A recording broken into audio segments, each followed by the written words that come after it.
There is so much to ask because we have been talking about the duo for a long time before we put together the course. So we had to face, all the aspects that you don't always think of because you just do that.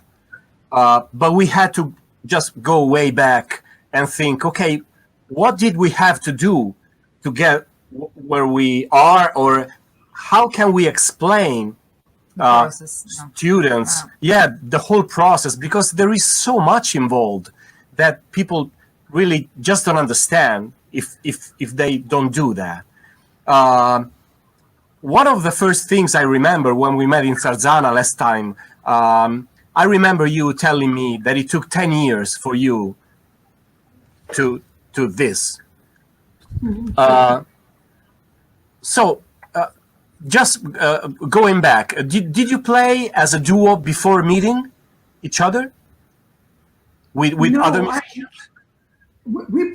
I played in full bands. I was a rock and roll, jazz, original pop, all kind, fusion, every kind of band I played in.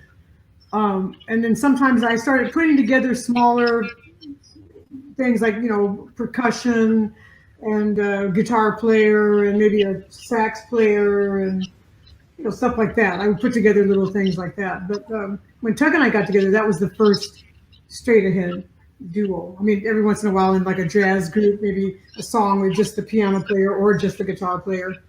But I came from a band tradition. Mm-hmm. So when we met at the audition, we met in a band.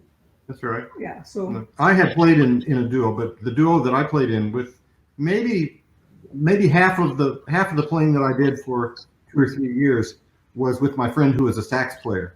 And so he and I were learning jazz, but he was 10 years older than me, so he already knew jazz much more than I did. But we learned a lot of tunes, and we went out and played like in coffee houses, and somehow we actually got gigs playing as a duo, playing pop songs, playing jazz songs, playing songs that were too hard for us, but we played them anyway. And so that was my experience. He was playing tenor mainly and soprano. And so tenor is kind of the same range as Patti. Soprano, of course, is a different range. But so I had some experience in that, but it's a completely different thing because even a sensitive sax player is still different from a sensitive singer. There's nothing in the world like a sensitive singer. But I had some preparation, and it was not like I'd gone to school for it or studied it.